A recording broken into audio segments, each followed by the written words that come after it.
Praise the lot. ప్రభుతో ప్రతిదినం అనే ఈ యొక్క ఆడియో డివోషన్స్ ద్వారా మిమ్మల్ని కలుసుకున్నటకు నాకు చాలా సంతోషంగా ఉంది. ప్రియులారా, ప్రభు కృపను బట్టి బాగున్నారు కదూ.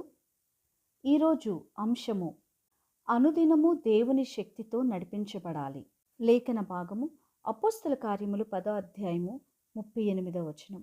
దేవుడు నజరేడైన యేసును పరిశుద్ధాత్మతోనూ శక్తితోనూ అభిషేకించెను. స్నేహితులారా, అభిషిక్తుడైన యేసుక్రీస్తు అపవాదిని గద్దించాడు. అపవాది చేత పీడించబడుతున్న వారిని విడుదల చేశాడు. అనేక విధములైన రోగములను స్వస్థపరిచాడు. యేసుక్రీస్తు పొందినటువంటి అభిషేక అనుభవాన్ని మనము కూడా పొందగలమనే నిరీక్షణ గలవారమై ఉండాలి. అట్టి అభిషేక అనుభవంలో పరిశుద్ధాత్మ మనకు సమస్తమును బయలుపరిచి సత్యములో నడిపిస్తారు. సత్యస్వరూపి అయిన ఆత్మ ద్వారా సత్యమును ఎరిగిన మనము సర్వసత్యములోనికి నడిపించే గొప్ప అనుభవాన్ని దేవుని యొక్క ఆత్మ ద్వారా మనము అనుదినము పొందుకుంటాం. 2 పేతురు పత్రిక 1వ అధ్యాయము 3-4 వచనాల ప్రకారము, దేవుని స్వభావమునందు మనము పాలివారం అవుటకు తన అనుభవ జ్ఞానము మనలో నింపి మహిమ గుణాతిశయములను బట్టి ఆయన మనకు అమూల్యములను అత్యధికములైన వాగ్దానములను అనుగ్రహించి ఉన్నాడని గ్రహించాలి. దేవుని స్వభావం పొందుకున్న మనం ఆ శక్తి సామర్థ్యాలను వీక్షించే వారం మాత్రమే కాదండి, ఆ శక్తిని పొంది అనుభవించే వారముగా దేవుడు మనల్ని ఎన్నుకున్నాడన్న సంగతి మనమందరం గ్రహించాలి.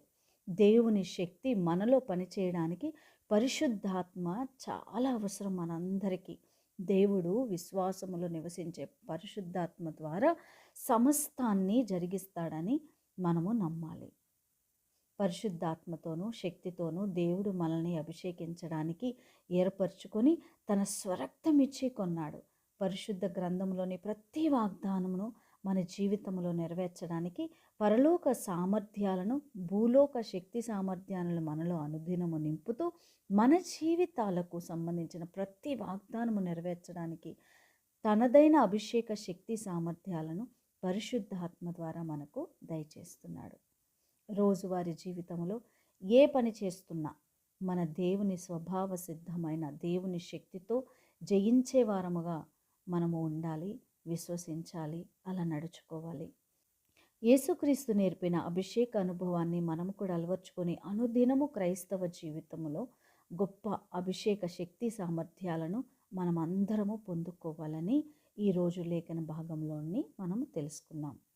కాబట్టి దేవుడు నజరేడైన యేసును పరిశుద్ధాత్మతోనూ శక్తితోనూ ఎలాగైతే అభిషేకించారో అట్టి రీతిగా యేసుక్రీస్తు తన స్వరక్తమిచ్చి కొనిన ప్రతి విశ్వాసిని కూడా దేవుని యొక్క ఆత్మ చేత, శక్తి చేత నింపి తన ఆత్మ చేత నడిపిస్తారు.